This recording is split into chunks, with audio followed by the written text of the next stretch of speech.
Business software चुनते वक्त लोगों की सबसे बड़ी गलती क्या होती है, वो दूसरों से पूछते हैं तुम क्या यूज करते हो और वही ले लेते हैं बिना सोचे कि उनका बिजनेस अलग है, उनकी ज़रूरत अलग है। इस वीडियो में मैं कोई एक साइड नहीं लूँगा, ना मैं माईबिल बुक का फ़ैन हूँ ना मैं टैली का फ़ैन हूँ।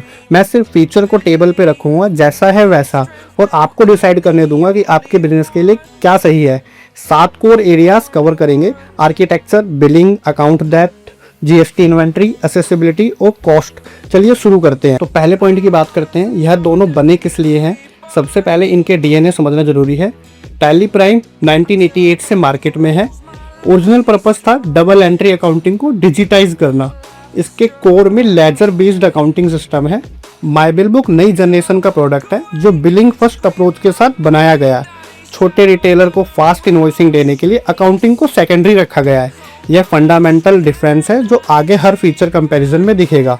पॉइंट 2 की बात करें, billing process step by step. चलिए देखते हैं एक सिंपल सेल इनवॉइस बनाने में क्या फ़र्क है। माईबिल बुक में आइटम सेलेक्ट करो, क्वांटिटी डालो, पेमेंट मोड चुनो, सेव। टोटल 4 स्टेप्स, मोबाइल या डेस्कटॉप दोनों पे सेम फ्लो। टैली में वाउचर टाइप सेलेक्ट करना पड़ता है, sales, party ledger create select करना पड़ता है। अगर नया कस्टमर है, स्टॉक आइटम एंट्री, फिर जीएसटी लेजर ऑटो या मैनुअल अप्लाई होता है, और डिपेंडिंग ऑन सेटअप दोनों में इनवॉइस बन जाता है। लेकिन टैली का प्रोसेस अकाउंटिंग स्ट्रक्चर को फॉलो करता है, जबकि माईबिल बुक डायरेक्ट टू इनवॉइस जाता है। इसका मतलब ये नहीं कि एक दूसरे से बेटर है, मतलब ये है अगर आपको सिर्फ फास्ट बिलिंग चाहिए विदाउट वरिंग अबाउट लेजर, एक अप्रोच ज़्यादा सूट करेगा। Point 3, accounting depth. यह वो सेक्शन है जहाँ दोनों का गैप सबसे ज़्यादा खुल के दिखता है। टैली प्राइम देता है multi ledger accounting, trial balance, profit and loss system, profit and loss statement, balance sheet, bank reconciliation, cost centres, budget और पेरोल मैनेजमेंट। यह एक full flash double entry system है जो सीए और अकाउंटेंट की language बोलता है। माईबिल बुक में बेसिक रिपोर्ट्स हैं: सेल्स रिपोर्ट, परचेज रिपोर्ट, एक सिंप्लीफाइड प्रॉफिट एस्टिमेट। लेकिन ट्रेडिशनल लेजर बेस्ड अकाउंटिंग जैसा एक अकाउंटेंट एक्सपर्ट करेगा अवेलेबल नहीं है। सीधा कह दूं, अगर आपको अपने अकाउंटेंट को बुक्स हैंडओवर करनी है साल के एंड में, टैली का आउटपुट फॉर्मेट के ज़्यादा करीब होगा। Section 4, GST compliance. दोनों जीएसटी इनवॉइसिंग सपोर्ट करते हैं। सीजीएसटी, एसजीएसटी, आईजीएसटी कैलकुलेशन दोनों में ऑटोमेटिक होते हैं।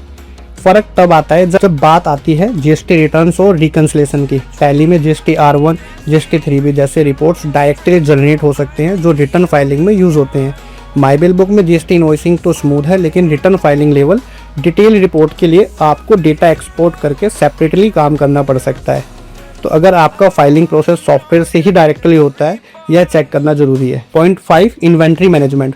छोटी दुकान के लिए जहां 50 से 200 आइटम्स हैं, दोनों सॉफ्टवेयर ठीक ठाक काम करते हैं। लेकिन जैसे ही कॉम्प्लेक्सिटी बढ़ती है, multiple godowns, batch tracking, expiry dates, units, conversion, जैसे एक बॉक्स 12 पीस, टैली का इन्वेंट्री मॉड्यूल ज़्यादा डेप्थ देता है क्योंकि वो originally warehouse level operation के लिए डिज़ाइन हुआ था।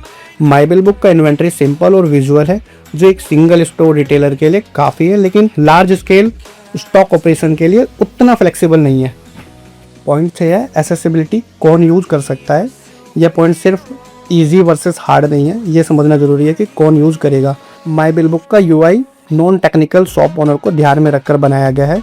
ट्रेनिंग की जरूरत कम पड़ती है, मोबाइल ऐप से आप कहीं भी लॉगिन कर सकते हो। टैली सीखने में ज़्यादा टाइम लगता है क्योंकि वो अकाउंटिंग कॉन्सेप्ट बेस्ड है, जैसे लेजर, वाउचर टाइप्स। अगर आपके पास एक अकाउंटेंट या ट्रेड स्टाफ है, ये एक नॉन इशू है अगर ओनर खुद नॉन अकाउंटिंग बैकग्राउंड से है। टैली सीखने में ज़्यादा टाइम लगता है क्योंकि वो अकाउंटिंग कॉन्सेप्ट्स पे बेस्ड है, जैसे लेजर, वाउचर टाइप्स। अगर आपके पास एक अकाउंटेंट या ट्रेंड स्टाफ है, या एक नॉन इशू है अगर ओनर खुद नॉन अकाउंटिंग बैकग्राउंड से है। लर्निंग कर्व रियल है। पॉइंट 7 की बात करें, प्राइसिंग दोनों में प्लान्स के हिसाब से वेरी करती है, बेसिक से प्रीमियम तक। जनरल ट्रेंड से अगर माईबिल बुक के प्लान छोटे रिटेल बिजनेस के लिए अफोर्डेबल रेंज में डिज़ाइंड है, जबकि टैली प्राइम के लाइसेंस थोड़ा ज़्यादा इन्वेस्टमेंट मांगता है। लेकिन उसके साथ जो अकाउंटिंग डेप्थ मिलती है वो भी एक फैक्टर में आना चाहिए। यहाँ आप करंट प्राइसिंग स्क्रीनशॉट देख सकते हैं जो आप ऑफिशियल वेबसाइट से ले सकते हो, क्योंकि प्राइसिंग चेंज होती रहती है। तो फाइनल आंसर क्या है? ऑनेस्टली कोई एक यूनिवर्सल विनर नहीं है। अगर आप छोटी रिटेल शॉप चलाते हो, फास्ट बिलिंग चाहिए और अकाउंटिंग नॉलेज लिमिटेड है, माईबिल बुक प्रैक्टिकली ज़्यादा सूट करेगा। अगर आपका business medium to large scale है, या आपके पास अकाउंटेंट है, या आपको detailed financial report GST filing directly software से चाहिए, टैली ज़्यादा कंप्लीट सॉल्यूशन है। दोनों अपनी जगह सही है। सही चॉइस वो है जो आपके बिजनेस की एक्चुअल जरूरत से मैच करे, ना कि ज़्यादा पॉपुलर है या जो आपको ईजी लगे ऊपर से। अगर ये कंपैरिजन जनरली हेल्पफुल लगा, कमेंट में बताओ आप कौन सा यूज करते हो और क्यों। दूसरे व्यूवर्स को भी डिसाइड करने में मदद मिलेगी।